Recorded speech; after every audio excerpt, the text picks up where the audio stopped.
የአዲስ አበባን ብርድ የምንቋቋምበትን ዜና አቤል ሰጥቶናልና አሁን ሙዚቃ ቁም ያለው ዓለማዊ ነገር በቃኝ ምናምን እያለ አምና እኮ ነው ሙዚቃ። አዲስ አበባ ውስጥ ነዳጅ በማያስፈልገው የኤሌክትሪክ አውቶቡሶች ላይ የነዳጅ ዋጋ ጭማሪ ተደረገ ቢባል ምን ትላላችሁ?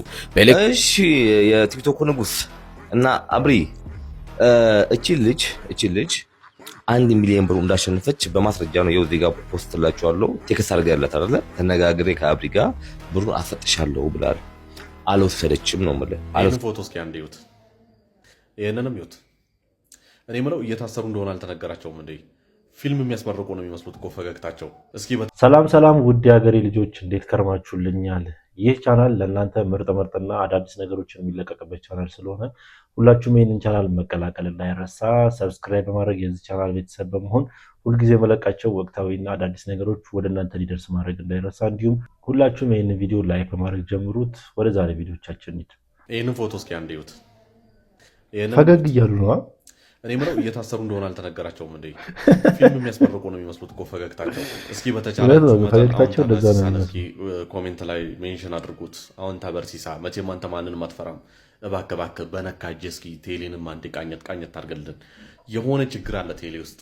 ለምሳሌ ሁላችሁ እኔ ካርድ ሞላለው። እኔ ስልክ ከ2 ደቂቃ በላይ ማውራት ራሱ ትዕግስት የለኝም። 2-3 ጊዜ ካወራው በኋላ ኢንሰፊሽንት ባላንስ ይለኛል። ይሄ ለወራት በቃ የቆየ ችግር ነው። በቃ እሞላለው ኢንሰፊሽንት ይለኛል። በትክክል በጣም አስቸጋሪ ነው። እኛ አንሊሚትድ ዳታ ፓኬጅ የምንገዛው አንሊሚትድ ዳታ ለመጠቀም ነው። ለምንድን ነው ኦፍ የሚደረግብን? ድሮ ፍላክቹዌት ነበር የሚያደርገው፣ ከፍ ዝቅ ይላል ስፒዱ ማለት ነው። አሁን ላይ የሆነ ሰዓት ያለ ዋርኒንግ ነው ድርግም ብሎ የሚጠፋው። ለምሳሌ እኔ ቲክቶኩን ተውት፣ ሌላ በቃ ምሰራው ስራ አብዛኛው ከኢንተርኔት ጋር የተገናኘ ነው። ኢንተርኔት የለም ማለት ስራ መስራት አልችልም። እና በቃ ምንም መስራት እየቻልኩ አይደለም። ይህንን ሰሞን በተለይ በቃ ዳታ የለም። ብራችንን አወጥተን ነው ዳታ የገዛ ነው አይደል? ለምንድን ነው የሚቋረጥብን? መቋረጥ የለበትም እኮ በቃ አንሊሚትድ ብላችሁ እኮ የሸጣችሁት እኮ በቃ አንሊሚትድ ስለሆነ አይደል? ለምንድን ነው ሊሚት የምታደርጉት? ይሄ ነገር በቃ ግልጽ መሆን አለበት። እየተጭበረበርን ነው። ኢትዮ ቴሌኮምን ይዘን ነው ወይ ዲጂታል ኢትዮጵያን እውን የምናደርገው? በዚህ ዳታ ነው ወይ ዲጂታል ኢትዮጵያ እውን የምትደረገው? የሆነ ኢትዮ ቴሌኮም የሆነ ያመለጠው የሪፎርሜሽን ክትባት አለ። በቃ የሆነ ያልወሰዱት ክትባት አለ። ከዛ ደግሞ ይሄን ያህል ቢሊዮን ብር አተረፍን ተብሎ ይነገራል። ቀመታችሁን ወሰዳችሁብን እኮ። እኛ ፈልገን አይደለም እኮ፣ ደስ ብሎን ደስተኛ ሆነን አይደለም። ለሰጣችሁን ሰርቪስ ደስተኛ ሆነን የከፈልነው ክፍያ እኮ አይደለም። ቀመታችሁን ወሰዳችሁብን። እውነት ለመናገር አሁን ላይ በቃ ኢትዮ ቴሌኮም ሌላኛው ገቢዎች ሆኖብናል። ገቢዎች ሚስ አንደርስታንድ እንዳታደርጉኝ፣ ገቢዎች በመንግስት ማንዴት የተሰጠው ግብር የሚሰበስብ ተቋም ነው። ግብር መክፈል ግዴታ ነው። ለቴሌ ለምንድን ነው ግብር የምንከፍለው? እኔ ግብር እየከፈልኩ እንደሆነ ነው በቃ የሚሰማኝ። ያውም ጭራሽ ለማላቀው ሰርቪስ ማለት ነው። ላልተጠቀምኩት ለማላቀው ሰርቪስ ነው ግብር እየከፈልኩ። ኢትዮ ቴሌኮም እስኪ ውጡና ከስተመር ሳቲስፋክሽን አሰስመንት ስሩ እስኪ። እኔ 0 ካላመጣችሁ እንወራረድ በፈለጋችሁት። ከስተመር ሳቲስፋክሽን አሰስመንት ስሩ። እንግዲህ የሰሞኑን ኢትዮ ቴሌ ላይ እየቀረቡ ያሉ ተቃውሞች በጣም እየበረቱ ይገኛሉ። ልክ ነውም ብዬ ነው የማስበው። ምክንያቱም እየሰጡ ያሉት ከስተመር ሰርቪስ በጣም ነው የሚያስጠላውና በጣም ብዙ ሰዎች በዚህ ጉዳይ ሀሳባቸውን እየገለጹ ይገኛሉ። እናንተም ደርሶባቸዋል ብዬ አስባለሁ። የሚከፈለው ብርና የሚሰጡት አገልግሎት ፈጽሞ ተቃራኒ ነውና በጣም ብዙ ሰዎችን ያናደደ ተግባር ሆኗል። ኢትዮ ቴሌኮሞች ብቻ አይደሉም። እስኪ ሌሎችም ተቋማቶች አሉ። እስኪ እነማን ናቸው የሚለውን አብረን በቪዲዮ እንመልከት። ይሄንን ለዶክተር አብይ አደርሱልኝ፣ ለዶክተር አብይ አደርሱልኝ ነው የሚለው። በመንግስት ሽፋን ተደራጅተው ህዝብን እየዘረፉ ያሉ 3 ተቋማት አሉ። በቃ ይህንን የማጋለጥ የዜግነት ግዴታ ስላለብኝ እናገራለሁ። አንደኛ ኢትዮ ቴሌኮም ነው። በቃ ኢትዮ ቴሌኮም በጠራራ ፀሐይ ማጅራታችንን መምታን ይቀር። ሁለተኛ አሁንም ኢትዮ ቴሌኮም ነው። በቃ አልቻልነውም። በስልካችን አማካኝነት ወደ ኪሳችን እየገባ ነው። ሶስተኛ አሁንም ኢትዮ ቴሌኮም ነው። በቃ እናትዬን አራቆተን እኮ ራቆታችን መሄድን ይቀረን። በቃ ወይ አገልግሎቱን በስነ ስርዓት እየሰጠን አይደል? ተሰቃየን እኮ። አስቁምልን አቦ በእናትህ ዶክተር አብይ ይህንን ነገር።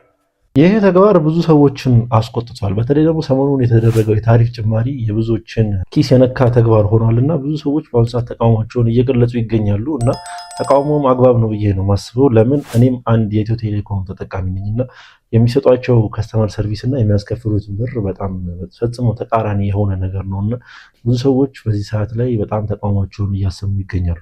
አዲስ አበባ ውስጥ ነዳጅ በማያስፈልገው የኤሌክትሪክ አውቶቡሶች ላይ የነዳጅ ዋጋ ጭማሪ ተደረገ ቢባል ምን ትላላችሁ? በኤሌክትሪክ በሚሰሩ አውቶቡሶች ላይ የተደረገው ድንገተኛ የታሪፍ ጭማሪ ነዋሪዎችን ክፉኛ አስቆጥቷል። ተጠቃሚዎች እንደሚሉት እነዚህ አውቶቡሶች ነዳጅ አይጠቀሙም። ታዲያ የዓለም አቀፍ የነዳጅ ዋጋ ጨመረ ተብሎ በእነሱ ላይ ለምን ጭማሪ ይደረጋል የሚል ጥያቄ በቁጭት እያነሱ ይገኛሉ። ቀደም ሲል 10 ብር ይከፈልባቸው በነበሩ መስመሮች ላይ አሁን እስከ 10 ብር የሚደርስ ተጨማሪ ክፍያ እየተጠየቀ ሲሆን ይህም የታሪፍ መጠኑን ከታክሲ ታሪፍ ጋር እጅግ እንዲቀራረብ አድርጎታል። የከተማው ትራንስፖርት ቢሮ በበኩሉ ምላሽ ሰጥቷል። የታሪፍ ማሻሻያው የነዳጅ ዋጋን ብቻ ሳይሆን የተሽከርካሪዎችን የጥገናና አጠቃላይ የአስተዳደር ወጪዎችን መሰረት ያደረገ ነው ብሏል። ለመሆኑ ነዳጅ የማይጠቀሙ አውቶቡሶች ላይ እንዲህ አይነት የዋጋ ጭማሪ መደረጉ ተገቢ ነው ወይስ ውሳኔው እንደገና ሊፈተሽ ይገባል? ሐሳባችሁን አስቀምጡልኝ። መልካም ጊዜ። እንግዲህ ሰሞኑን ደግሞ መነጋገሪያ የሆነው ያው የዓለማችን ላይ የተፈጠረ ያለውን ጦርነት ታውቃላችሁ እና በዛ ጉዳይ ላይ በጣም የነዳጅ ጭማሪ ኢራኖች ወደ ኢትዮጵያም ሆነ ወደ ሌሎች ሀገራቶች ነዳጅ መላካቸውን ማቆማቸውን ተከትሎ ያው ነዳጅ በጣም እየጨመረ ይገኛል እና ሀገራችን ላይ በጣም መጥፎ ነገሮች እየተከሰቱ ይገኛሉ። በተለይ ደግሞ በትራንስፖርት ዙሪያ ማለት ነው። ያው የነዳጅ መኪኖች ሙሉ በሙሉ ባይባልም በአሁኑ ሰዓት ላይ ስራ እያቆሙ ይገኛሉ። ምክንያቱም ነዳጅ ጠፋ። ነዳጅ ከሌለ ደግሞ መንቀሳቀስ አይችሉም ማለት ነው። ከዚህ ጋር በተገናኘ ነው እንግዲህ የመንገድ ትራንስፖርት ባወጣው መግለጫ የታሪፍ ጭማሪ ተደርጎ ነበር እና የታሪፍ ጭማሪ ሲነሳ ብዙ ሰዎችን ቅር ያሰኘውን ነገር የኤሌክትሪክ መኪና የመንግስት ማመላለሻዎች ማለት ነው ባስ አይነቶች የኤሌክትሪክ ባሶቹ ዋጋ ጭማሪ ማድረጋቸው ብዙዎችን ያስቆጣ ተግባር ሆኗል እና ይህ ነገር ተገቢ ነው ብዬ አላስብም። ነዳጅ ጨመረ ተብሎ የኤሌክትሪክ መኪና ዋጋ መጨመር ማለት ተገቢ ነው ብዬ አላስብም። እስኪ እናንተ በዚህ ቪዲዮ ላይ ምን አይነት ሀሳብ አስተያየት አላችሁ? ሀሳባችሁን ኮሜንት ሴክሽን ላይ አስቀምጡልኝ። ባለፈው ስንት መኪና አስገባችሁ ለፊንቴክ አዲስ አበባ ብራንች? ከሸዋሸዋ በፊት ነው 350 መኪኖችን አስገብቻለሁ ብሎ ለህዝብ ቢናገርም የፌዴራል ፖሊስ ምርመራ ግን ያረጋገጠው 148 መኪኖችን ብቻ መሆኑን ነው። ከነዚህም ውስጥ 100 የሚሆኑት ለተወሰኑ ሰዎች ሰጥተው የቀሩትን 48 መኪኖች በድብቅ ሸጠውታል። ከዚህም በላይ በጅቡቲ ወደብ ላይ 400 መኪኖች ቆመዋል፣ ወደ ሀገር ውስጥም እየገቡ ነው በማለት ለተበዳዮች የሐሰት መረጃ ሲሰጡ ነበር። እንደውም ከቻይናው ታዋቂ የቢዮዲ ኩባንያ ጋር ምንም አይነት ውል ሳይኖራቸው ውል እንዳላቸው በማስመሰል 1200 ዜጎችን አጭበርብረዋል። ሂሳቡን ስንመለከተው ደግሞ ይበልጥ ያስደነግጣል። ከእያንዳንዱ ተበዳይ ላይ ለቅድመ ክፍያ ለታክስና ለቻርጀር በሚል 1,365,000 ብር ተቀብለዋል። በአጠቃላይ በዜጎች ላይ የደረሰው የገንዘብ ጉዳት ከ1.7 ቢሊዮን ብር በላይ ደርሷል። አሁን ላይ ፖሊስ በ19 የጥፋት አይነቶች ምርመራውን አጠናቆ ክስ መስርቷል። ምን ተሰማችሁ? ሀሳባችሁን በኮመንት አጋሩኝ። በብልሃት እንኖር። እንግዲህ ሰሞኑን የተፈጠረውን ውዝግብ ሁላችሁም ሰምታችኋል ብዬ አስባለሁ። ያው ካልሰማችሁ ደግሞ በዚህ ቪዲዮ ላይ እንደተመለከታችሁት አርቲስቶቹ በማጭበርበር ወንጀል ያው ብዙዎችን በማታለል ወንጀል ነው 1.7 ቢሊዮን ብር ማለት ነው ማስታወቂያ ሰርተው ያው ትክክለኛ ወይ ደግሞ እርግጠኛ ያልሆኑበትን ማስታወቂያ ገንዘብ ለመቀበል ብቻ የሰሩበትን ማስታወቂያ እነሱን ዋጋ አስከፍሏቸዋል ማለት ነውና መጀመሪያ መግቢያ ላይ ያቀረብኩላችሁ ቪዲዮ ታስረው የሚያሳይ ነውና እየሳቁ ነው ቪዲዮ ላይ የምትመለከቷቸው። ማለትም ፎቶ ሲነሱ የፌዴራል ፖሊስ በቁጥር ስር ሲያውላቸው የተነሱት ፎቶ ማለት ነው ብዙ ሰዎችን ያነጋገረ ሆኗል። ለመንግስት የሰጡት ጥያቄ ወይ ደግሞ ለመንግስት የሰጡት መልስ ብዙዎችን ያነጋገረ ሆኗል። እኛ አላወቅንም እያሉ ያሉት እና እነሱ ባለማወቅ የዚህን ሁሉ ግለሰብ ብር አስበልተዋልና አለማወቅ ደግሞ ከተጠያቂነት የሚያድን አይመስለኝም። እስኪ እናንተ በዚህ ቪዲዮ ላይ ምን አይነት ሀሳብ አስተያየት አላችሁ? ሀሳባችሁን ኮሜንት ሴክሽን ላይ አስቀምጡልኝ። እኔ ግን የኢትዮጵያ ሕዝብ ግርም ምን የምትሉኝ እግዚአብሔር ምስክሬ፣ እነዚህ እንቁ የሆኑ ሰዎች፣ ደፋር የሆኑ ሰዎች፣ አንበሳ የሆኑ ሰዎች፣ ጀግኖች የሆኑ ሰዎች የ21ኛው ክፍለ ዘመን ምርጡ ሰብአዊነትና ምርጥ ስብዕና ያላቸውን ኢትዮጵያውያኖች እነዚህን 4 ግለሰቦችን እንግዲህ በእርግጠኝነት የምላችሁ ነገር ካለ እነዚህን 4 ግለሰቦች የማያውቅ ሰው ካለ በቃ ወይ ማየት የተሳነው ነው ወይ ደንቆሮ ነው። በቃ ሌላ ምንም ልላችሁ አልችልምና እውነት ነው። እነሱ መከታተል በጣም ባንሳት መረጃ ምን ያህል ሪስኪ መረጃ እንደሆነ ምን ያህል ሊክድ የተደረገ መረጃ እንደሆነ መታቆ ይመስለኝ። ግዴታ እኮ የአንዲት ሴት ቪዲዮ የራቆት ቪዲዮ መሆን የለበትም እኮ አይደል? እነዚህን ሰዎችን ቫይራል ለማውጣት ወይንም ደግሞ አካውንታቸውን ለማሳደግ በተለይ ደግሞ እየተጠቀሙባቸው ያሉበትን ስልክ ቢቻል ሁላችንም እገዛ ብናደርግ የተሻለ ስልኮችን እንዲይዙ ማድረግ እንችላለን እና ለቀረጻቸውም እነሱም ወደፊትም እንዲመጡ ማበረታቻና ማገዝ መቻል አለብንና ምን ታስባላችሁ? ኮሜንት ሴክሽን ላይ እንግዲህ ሰሞኑን ወይ ደግሞ በአሁኑ ሰዓት በጣም አጭበርባሪዎች እየበዙ ይገኛሉ። አጭበርባሪዎች እንዳሉ ሆኖ እንደዚህ አይነት ግለሰቦችም በአሁኑ ሰዓት ብቅ እያሉ በተለይ ደግሞ ያው ቲክቶክ መንደር ላይ እንደዚህ አይነት ግለሰቦች ብቅ እያሉ ነው። እነዚህ ግለሰቦች ምንድናቸው? በአሁኑ ሰዓት ወንጀለኞችን ወይ ደግሞ አጭበርባሪዎችን ተከታትለው ከህዝቡ መረጃ በመቀበል ቲክቶክ መንደር ላይ በራሳቸው ፔጅ ማጋራት ነው የነሱ ስራ ማለት ነው። እና እነ ሰራዊት ፍቅሬ እነ መንሱር ጀማልም የተያዙት በእነዚህ ግለሰብ ማስተባበርና ይኸው እነዚህ ግለሰቦች ይታሰሩ ወይ ደግሞ ማስረጃ በማውጣታቸው ነው። እና እነዚህ ግለሰቦች በአሁኑ ሰዓት ቲክቶክ መንደር ላይ መኖራቸው አጭበርባሪዎች ከዚህ ምድር እንዲጠፉ የሚያደርግ ይመስለኛል። ዶክተር አብይ አህመድ ግን ምን አስበው ነበር? የኤሌክትሪክ መኪና ሀገሪቷ ውስጥ እንዲኖር ነበር አይደል ፕሮግራም የነበረው። የነዳጅ መኪናም እንዳይገባ ተደርጎ ነበር፣ ከጨዋታ ውጪ እንዲሆን ተደርጎ ነበር። እውነት እኮ ነው። ግን ምን አስበው ነው? ሰዓት ላይ እኛ ብዙዎቻችን ያው እንቃረን ነበር። ግን አሁን ላይ ምንድነው እየተሰማን ያለ ነው? ሁላችንም የኤሌክትሪክ መኪናን ዊሽ እያደረግን ነው። ያቆምነው መኪና ብዙ አለ።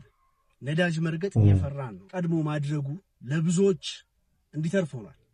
አሁን ኤሌክትሪክ መኪና ያለው ሰው እግሩን ሰቅሎ ነው የሚነዳው። ነዳጁን አሁን በትክክል እውነት ነው። ይህ ሰው በሰዓቱ ያደረገው ነገር ሊያስመሰግነው ይገባል። ስማርትነት ነው። ቀድሞ ነገሮችን ፕሪዲክት ማድረግ ማሰብ ሊሆን ይችላል ብሎ መንቀፍ ብቻ መሆን የለበትም። ሪስፔክት ዩ። እንግዲህ ያው ከዚህ በፊት ዶክተር አብይ ወይ ደግሞ የኢትዮጵያ መንግስት የኤሌክትሪክ መኪና በብዛት እንዲገባ አስደርጎ ነበረ።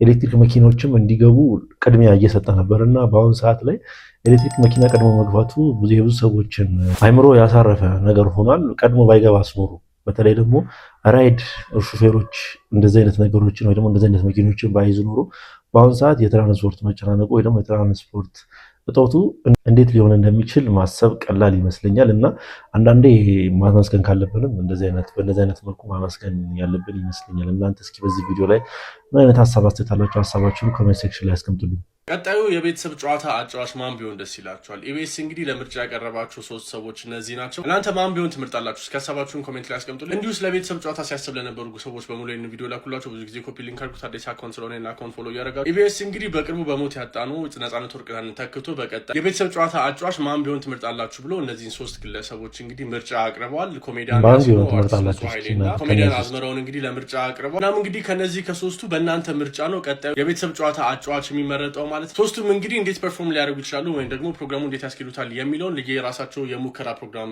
አዘጋጅተዋል። የሙከራ ፕሮግራም ሰርቷል። ፕሮግራሙም ውስጥ አንዱ እንግዲህ ነገ ማክሰኞ ማለት ነው ከምሽቱ 3 ሰዓት ላይ በኢቢኤስ ቲቪ የሚተላለፍ ይሆናል። አይ ቲንክ ኮሜዲያን ያሲኖ ነው የእሱ ፕሮግራም ነው ነገ የሚተላለፈው። እናም እንግዲህ ያንን አይታችሁ ሌሎች ሙከራ ፕሮግራሞች የእያንዳንዳቸው ይኖራሉ። ያንን አይታችሁ እንግዲህ እናንተ ማንን ትመርጣላችሁ? በእናንተ ድምጽ ምርጫ እንግዲህ ቀጣዩ የኢቢኤስ ጨዋታ ሆስት ወይም ደግሞ አዘጋጅ የሚመረጥ ይሆናል ማለት ነው። እስኪ እናንተ ከ3ቱ ማን ቢሆን ትመርጣላችሁ? ማን ይሻላችኋል? እስኪ ሀሳባችሁን ኮሜንት ላይ ንገሩ። እንግዲህ ነፃነት ወርቅነህን በሞት ያጣው የቤተሰብ ጨዋታ ወይ ደግሞ ኢቢኤስ ላይ የሚተላለፈው የቤተሰብ ጨዋታ አሁን ላይ አዲስ ተተኪ ያስፈልገዋልና ያው እነሱን አወዳድሮ መቅጠር ይፈልጋልና ማን ነው የሚያወዳድረው ደግሞ ወይም ደግሞ በመሞት ነው የሚያወዳድረው የሚለውን በቪዲዮ ተመልክተናል። እና ማን ነው ለዚህ ቦታ ብቁ ነው የሚለውን ህዝቡ ነው እንዲመርጡ ያደረጉት ማለት ነው። ማን ነው? እሱም ያሲኑን፣ ሻሼንና ያው ግለሰቡ በቪዲዮ ላይ የምትመለከቱት 3ቱን ግለሰቦች አንድ ላይ አቅርበው እነዚህን በህዝብ ድምጽ ብልጫ መርጣችሁ ለራሳችሁ መሾም ትችላላችሁ ማለት 3ቱም የተለያየ ቪዲዮ ተዘጋጅቶላቸው በተለያየ ቀን እንዲለቀቅ አድርገዋሉ ማለት ነውና በትላንትናው ዕለት የመጀመሪያውን ዙር ያቀረበው ኮሜዲያን ያሲኖ ነው። በትላንትናው ቪዲዮ ላይ በጣም አሳዛኝ ነገር ተፈጥሮ ነበር። እስኪ ምንድነው የተፈጠረው የሚለውን አብረን በቪዲዮ እንመልከት። ሰላም ውድ ኢትዮጵያውያን፣ ሰላም የኢቢኤስ ቤተሰቦች፣ እናንተ እንደምታውቁት እኔም እንደማውቀው በአንጋፋው አርቲስት በነፃነት ነበር ይህ መድረክ የሚደምቀው። የኢቢኤስ የቤተሰብ ጨዋታ ነፂ የሳቅ ጅረት አመለጠን ላፍታ።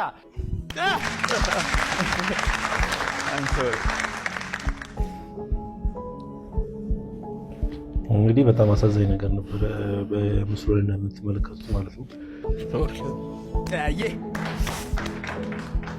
ጥልቅ የጥበብ ሰው ድንገት ቢያመልጠን እኛ ታናናሾች ይህን እንድንሞክር ህዝብ ዕድሉን ሰጠን። እኛም ተቀበልን የከበረ አደራ። በቻልነው ልንሞክር በቻልነው ልንሰራ። አግዙን አበርቱን፣ አዎ እኛም እንደግ። መንገዱ ከባድ ነው በነፃነት ሜዳ ራስን መፈለግ። እንታወቅ፣ ኮሜዲያን ያሲን ረዲ መጠሪያ ስሜ ነው። የኢቢኤስ ቤተሰብ ጨዋታን በቀለሜ ለማቅረብ እየሞከርኩ ነው። ለማቅረብ እየሞከርኩ እንዴት ነው ሉክ መጥተዋል? እየመጣ ነው ግን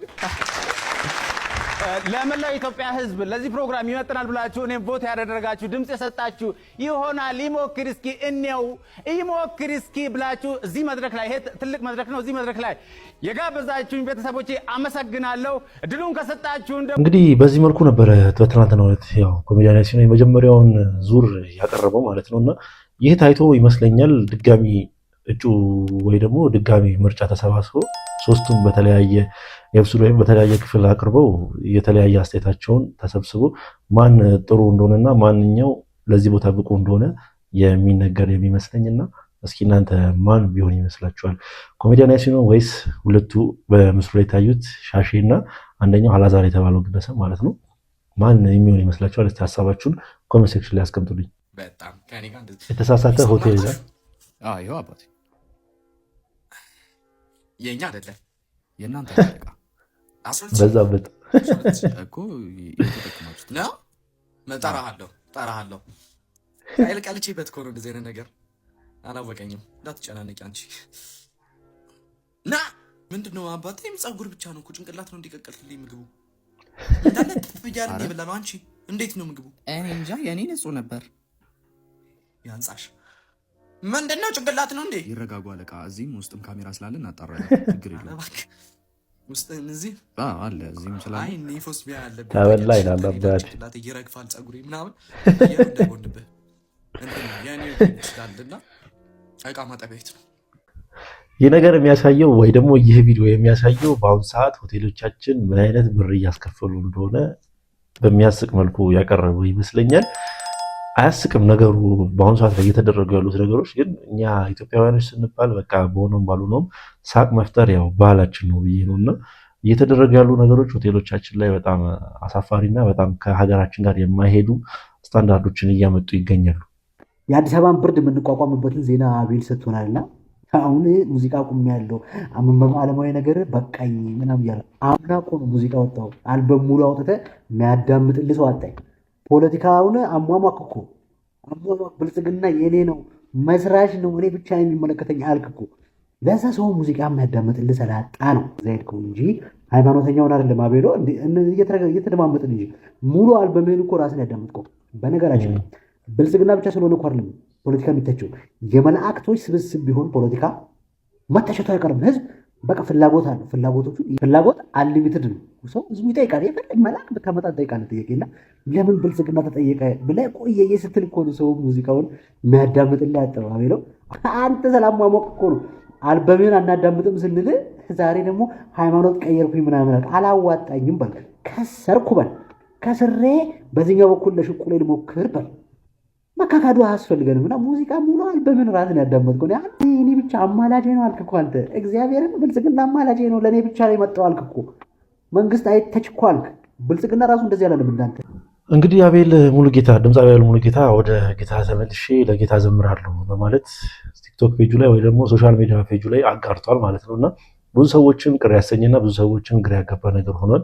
ምክንያቱም ከአንድ ዓመት በፊት አልበም እንደለቀቀ ሁላችንም እናስታውሳለን። ከዓመት ከምናምን በፊት ማለት ነው። እና ምንም አልታየለትም ማለት ይቻላል። አልበም በዚህ ደረጃ ሳይሰማ ሲቀር እኔ ለመጀመሪያ ጊዜ ነው ማውቀው፣ ወይ ደግሞ ለመጀመሪያ ጊዜ ነው እንደዚህ አይነት ነገሮች አልበሞች በዚህ ደረጃ ሰዎች ሳይሰማቸው ሲቀር ማለት ነው። ምክንያቱም እሱ ዘጠናዎቹ ላይ አንጋፋ ከሚባሉ ድምፃውያኖች መካከል አንደኛው ነበር እና የሆነ ታይም ላይ ከቴዲ አፍሮ ጋር የሆነ ነቆራ ውስጥ ገብቶ ነበረ። ቴዲ አፍሮ በዘፈነው ሙዚቃ ላይ ያው ፖለቲካ ነገር ውስጥ ራሱን አስገብቶ ነበር አቤል እና መንግስትን ደግፎ ፖለቲካ ነገር ውስጥ ገብቶ ነበርና ይህ ነገር ህዝብን ያስቆጣ ተግባር ሆኖ ተገኘና ህዝብ ደግሞ አመፀ ማለት ያው ታውቁታላችሁ።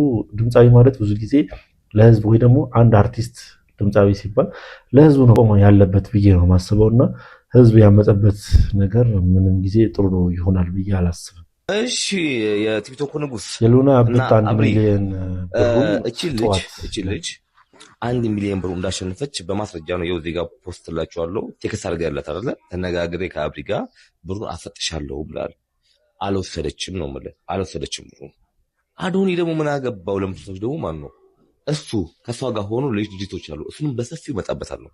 እሺ በጋራ የሚሰሩበት ድርጅት ባለቤት ድርሻ ሆኖ የሚሰሩበት ድርጅቶች አሉ።